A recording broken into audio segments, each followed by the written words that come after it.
ओम साई राम। साई सच्चरित्र अध्याय 8वां। इसमें हम मानव जन्म का महत्व, श्री साई बाबा की भिक्षावृत्ति, बाईजाबाई की सेवा, श्री साई बाबा का शयन कक्ष, खुशाल चंद पर प्रेम, ये सब जानेंगे। श्री गणेशाय नमः। श्री सद्गुरु साईनाथ महाराज की जय। चलिए हम शुरू करते हैं। मानव जन्म का महत्व। इस विचित्र संसार में ईश्वर ने लाखों प्राणियों शास्त्रों के अनुसार उत्पन्न किया है। जीवन में देव, दानव, गंधर्व, जीव जंतु और मनुष्य आदि सम्मिलित है, जो स्वर्ग, नरक, पृथ्वी, समुद्र तथा आकाश में निवास करते हैं और भिन्न भिन्न धर्मों का पालन करते हैं। इन प्राणियों के जीवन जिनका पुण्य प्रबल है, वे स्वर्ग में निवास करते हैं और अपने सत्कृत्यों का फल भोगते हैं। पुण्य के क्षीण होते ही वे फिर निम्न स्तर में आ जाते हैं और वे पापी, जिन्होंने पाप या दुष्कर्म किए हैं, नरक को जाते हैं और अपने कुकर्मों का फल भोगते हैं। जब उनके पाप और पुण्य का समन्वय हो जाता है, तब उन्हें मानव जन्म और मोक्ष प्राप्त करने का अवसर प्राप्त होता है। जब पाप और पुण्य दोनों नष्ट हो जाते हैं, तब वे मुक्त हो जाते हैं। अपने कर्म तथा प्रारब्ध के अनुसार ही आत्माएं जन्म लेती या काया प्रवेश करती है। मनुष्य शरीर अनमोल। यह सत्य है कि समस्त प्राणियों में 4 बातें एक समान हैं: आहार, निद्रा, भय और मैथुन। मानव प्राणी को ज्ञान एक विशेष देन है, जिसकी सहायता से ही वह ईश्वर दर्शन कर सकता है, जो अन्य किसी योनि में संभव नहीं। यही कारण है कि देवता भी मानव योनि से ईर्ष्या करते हैं तथा पृथ्वी पर मानव जन्म धारण करते हैं, सदैव लालयित रहते हैं, जिससे उन्हें अंत में मुक्ति प्राप्त हो। किसी किसी का ऐसा भी मत है कि मानव शरीर अति दोषयुक्त है। यह कृमि, मज्जा और कफ से परिपूर्ण है, क्षण भंगुर, रोग ग्रस्त तथा नश्वर है। इसमें कोई संदेह नहीं कि यह कथन सत्य है, परंतु इतना दोषपूर्ण होते हुए भी मानव शरीर का मूल्य अधिक है, क्योंकि ज्ञान की प्राप्ति केवल इसी योनि में संभव है। मानव शरीर प्राप्त होने पर ही तो ज्ञात होता है कि यह शरीर नश्वर है और विश्व परिवर्तनशील है, और इस प्रकार धारणा कर इंद्रियजन्य विषयों को देकर तथा असत्य सत्य विवेक कर ईश्वर साक्षात्कार किया जाता है। इसलिए यदि हम शरीर को तुच्छ और अपवित्र समझकर उसकी उपेक्षा करें, तो हम ईश्वर दर्शन के अवसर से वंचित रह जाएंगे। यदि हम उसे मूल्यवान समझकर उसका मोह करेंगे, तो हम इंद्रिय सुखों की ओर प्रवृत्त हो जाएंगे और तब हमारा पतन भी सुनिश्चित हो जाएगा। इसलिए उचित मार्ग जिसका अवलंबन करना चाहिए, यह है कि न तो देह की उपेक्षा ही करो और न ही उसमें आकस्मित रहो। केवल इतना ही ध्यान रहे कि किसी घुड़सवार का अपनी यात्रा में अपने घोड़े पर तब तक ही मोह रहता है, जब तक वह अपने निर्देश स्थान पर पहुँच कर लौट न आए। इसलिए ईश्वर दर्शन या आत्म साक्षात्कार के निमित्त शरीर को सदा ही लगाए रखना चाहिए। जो जीवन का मुख्य ध्येय है, ऐसा कहा जाता है कि अनेक प्राणियों की उत्पत्ति करने के पश्चात भी ईश्वर को संतोष नहीं हुआ।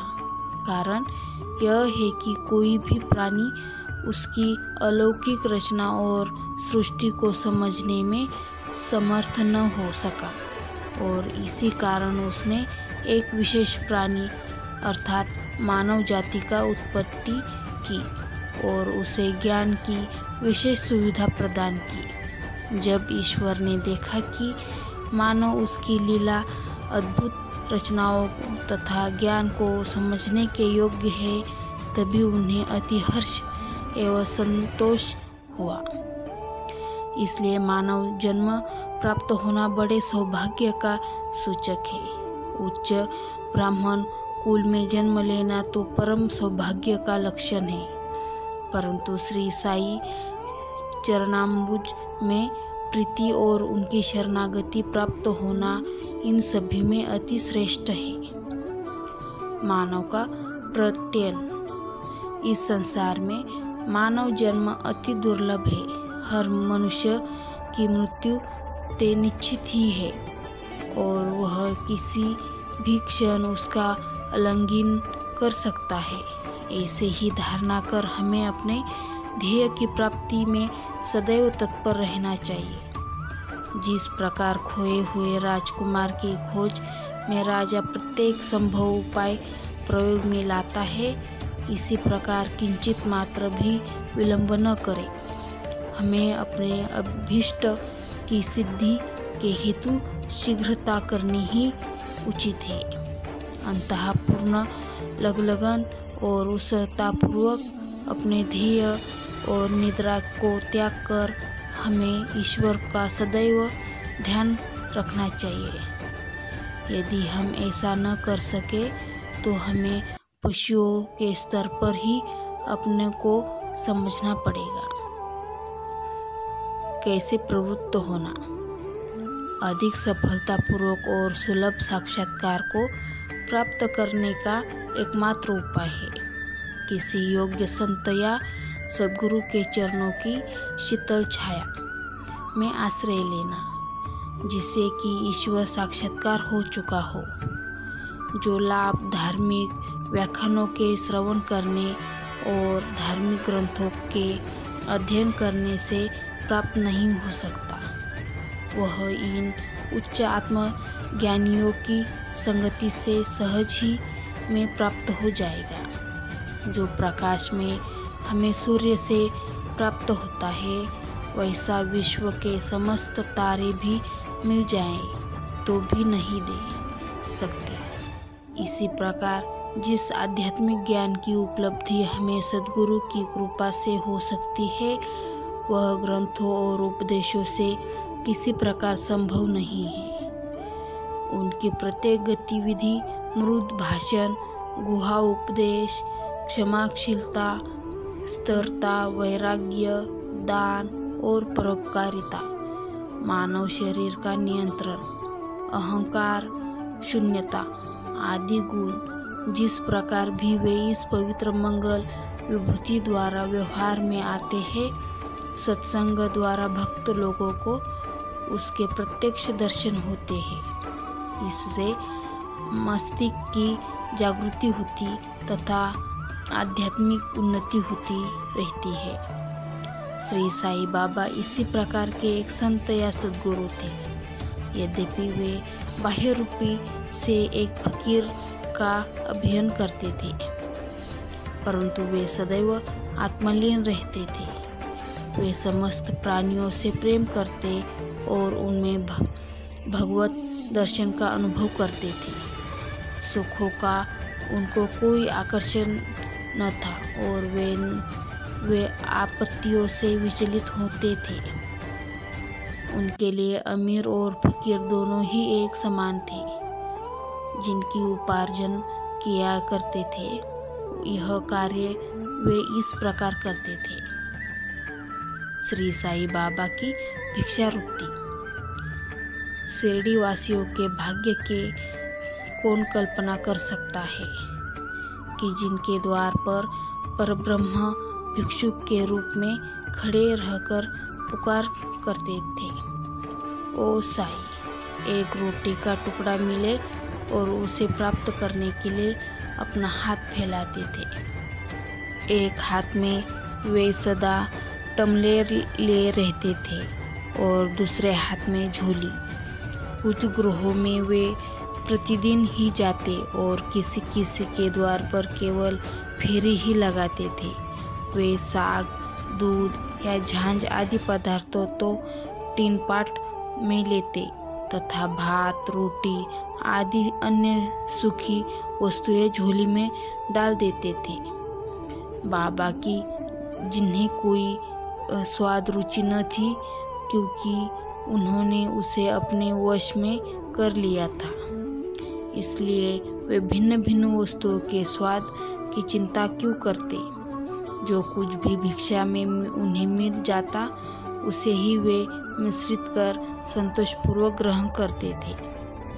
अमुक पदार्थ स्वादिष्ट है या नहीं, बाबा ने इस ओर कभी ध्यान ही नहीं दिया, मानो उनकी जी भी स्वाद बोध ही न हो। वे केवल मध्य तक ही भिक्षा उपार्जन करते थे। यह कार्य बहुत अनियमित था। किसी दिन वे तो छोटी सी फेरी ही लगाते तथा किसी दिन 12 बजे तक वे एकत्रित भोजन एक कुंडी में डाल देते, जहाँ कुत्ते, बिल्लियाँ, कौवे आदि स्वतंत्र पूर्वक भोजन करते थे। बाबा ने उन्हें कभी नहीं भगाया। एक स्त्री भी जो मस्जिद में झाड़ू लगाया करती थी, रोटी के 10-12 टुकड़े उठाकर अपने घर ले जाती थी, परंतु किसी ने भी उसे नहीं रोका। जिन्होंने स्वप्न में भी बिल्लियों और कुत्तों को कभी दुत्कारा नहीं भगाया, वे भला निस्सहाय गरीबों को रोटी के कुछ टुकड़ों को उठा सके क्यों रोकते। ऐसे महान पुरुष का जीवन धन्य है। शिरडी वाले तो पहले पहल उन्हें केवल एक पागल ही समझते थे और शिरडी में इसी नाम में विख्यात भी हो गए थे। जो भिक्षा के कुछ टुकड़ों पर निर्वाह करता हो, भला उसका कोई आदर कैसे कर सकता है। परंतु ये तो उदार हृदय दयाती और धर्मात्मा थे। यद्यपि वे बाहर से चंचल और अशांत प्रतीत होते थे, परंतु अंतःकरण से दृढ़ और गंभीर थे। उनका मार्ग गहन तथा गूढ़ था। फिर भी ग्राम के कुछ ऐसे भगवान और सौभाग्यशाली व्यक्ति थे जिन्होंने उन्हें पहचान कर एक महान पुरुष माना। ऐसी ही एक घटना नीचे दी जाती है। बाईजाबाई की सेवा। तात्या कोते की माता, जिनका नाम बाईजाबाई था, दोपहर के समय एक टोकरी में रोटी और भाजी लेकर जंगल को जाया करती थी। वे जंगल में कोसों दूर जाती और बाबा को ढूंढकर उनके चरण पकड़ती थी। बाबा तो शांत और ध्यानमग्न बैठे रहते थे। वे एक पत्तल बिछाकर उस पर सब प्रकार के व्यंजनादि जैसे रोटी, साग आदि परोसती और बाबा से भोजन कर लेने के लिए आग्रह करती थी। उनकी सेवा तथा श्रद्धा की रीति बड़ी ही विलक्षण थी। प्रतिदिन दोपहर को वो जंगल में बाबा को ढूंढना और भोजन के लिए आग्रह करना उनकी सेवा और उपासना की स्मृति बाबा को अपने अंतिम क्षणों तक बनी रही। उनकी सेवा का ध्यान कर बाबा ने उनके पुत्र को बहुत लाभ पहुंचाया। माँ और बेटे दोनों ही फकीर पर दृढ़ निष्ठा थी। उन्होंने बाबा को सदैव ईश्वर के समान ही पूजा। बाबा उनसे कभी कभी कहा करते थे कि फकीरी सी सच्ची अमीरी है, उसका कोई अंत नहीं। जिसे अमीर के नाम से पुकारा जाता है वह शीघ्र ही लुप्त हो जाने वाली है। कुछ वर्षों के अंतर बाबा ने जंगल में विचरना त्याग दिया। वे गांव में ही रहने लगे और मस्जिद में ही भोजन करने लगे। इसी कारण बाईजाबाई को भी उन्हें जंगल में ढूंढने के कष्ट से छुटकारा मिल गया। तीनों का शयन कक्ष। वे संत पुरुष धन्य हैं जिनके हृदय में भगवान वासुदेव सदैव वास करते हैं। वे भक्त ही भाग्यशाली है जिन्हें उनका सानिध्य प्राप्त होता है। ऐसे ही दो भाग्यशाली भक्त थे, एक तात्या कोते पाटिल और दूसरा भगत म्हालसापति। दोनों ने बाबा के सानिध्य का सदैव पूर्ण लाभ उठाया। बाबा दोनों पर एक समान प्रेम करते रहते थे। ये तीनों महानुभाव मस्जिद में अपने सिर पूर्व, पश्चिम तथा उत्तर की ओर करते और केंद्र में एक दूसरे के पैर से और मिलाकर शयन करते थे। बिस्तर में लेटे लेटे ही वे आधी रात तक प्रेमपूर्वक वार्तालाप और इधर उधर की चर्चाएं किया करते थे। यदि किसी को भी निद्रा आने लगती तो दूसरे उसे जगा देता था। यदि तात्या खर्राटे लेने लगते तो बाबा शीघ्र ही उठकर उसे हिलाते और सिर पकड़कर जोर से दबाते थे। यदि कहीं वह म्हालसापति हुए तो उन्हें भी अपने ओर खींचते और पैरों पर धक्का देकर पीठ थपथपाते थे।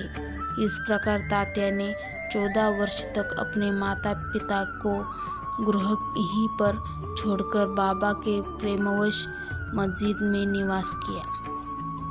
कैसे सुहाने दिन थे वे, उनकी क्या भी कभी विस्मृति हो सकती है। उस प्रेम की क्या कहना। बाबा की कृपा का मूल्य कैसे आका जाता सकता है। पिता की मृत्यु के पश्चात तात्या पर घर बार की जिम्मेदारी आ पड़ी, इसलिए वे अपने घर जाकर रहने लगे। राहता निवासी खुशालचंद। शिरडी के गणपत तात्या कोते को बाबा बहुत ही चाहते थे। वे राहता के मारवाड़ी सेठ श्री चंद्रभान को भी बहुत प्यार करते थे। सेठ जी का देहांत होने के ऊपर बाबा उसके भतीजे खुशालचंद को भी अधिक प्रेम करते थे। वे उनके कल्याण की दिन रात फिक्र किया करते थे। कभी बैलगाड़ी में तो कभी तांगे में अपने अंतरंग मित्रों के साथ राहता को जाया करते थे। ग्रामवासी गांव बाबा के गांव के फाटक पर आते ही उनका अपूर्व स्वागत करते और उन्हें प्रणाम कर बड़ी धूमधाम से गांव में ले जाते थे। खुशालचंद बाबा को अपने घर ले जाते और कोमल आसन पर बिठाकर उत्तम सुस्वाद भोजन कराते और आनंद तथा प्रसन्न चित्त से कुछ काल तक वार्तालाप किया करते थे। फिर बाबा सबको आनंदित कर और आशीर्वाद देकर शिरडी वापस लौटे आते थे। एक ओर राहता दक्षिण में तथा दूसरी ओर निमगांव उत्तर में। इन दोनों ग्रामों के मध्य में शिरडी स्थिति है। बाबा अपने जीवन काल में कभी भी इन सीमाओं के ऊपर नहीं गए। उन्होंने कभी रेलगाड़ी नहीं देखी और न ही कभी उसमें प्रवास किया, परंतु फिर भी उन्हें सब गाड़ियों के आवागमन का समय ठीक ठाक ज्ञात रहता था। जो भक्तगण बाबा से लौटने की अनुमति मांगते और जो आदेशानुकूल चलते वे कुशलतापूर्वक पर घर पहुंच जाते थे, परंतु इसके विपरीत तो जो अवज्ञा करते उन्हें दुर्भाग्य व दुर्घटनाओं का सामना करना पड़ता था। इस विषय से संबंधित घटनाओं और अन्य विषयों का अगले अध्याय में विस्तारपूर्वक वर्णन किया जाएगा। विशेष इस अध्याय के नीचे दी हुई टिप्पणियां बाबा के खुशालचंद पर प्रेम के संबंध में है। किसी प्रकार उन्होंने काका साहेब दीक्षित को राहता जाकर खुशालचंद को लिवा लाने को कहा और उसी दोपहर को खुशालचंद से स्वप्न शिरडी आने को कहा। इसका उल्लेख यहाँ किया गया है क्योंकि इसका वर्णन इस चरित्र के 3वें अध्याय में किया जाएगा। श्री सद्गुरु साईनाथ महाराज की जय। श्री सद्गुरु साईनाथार्पणमस्तु। शुभम भवतु। ओम साई राम। वीडियो अच्छा लगा तो लाइक और सब्सक्राइब जरूर करना।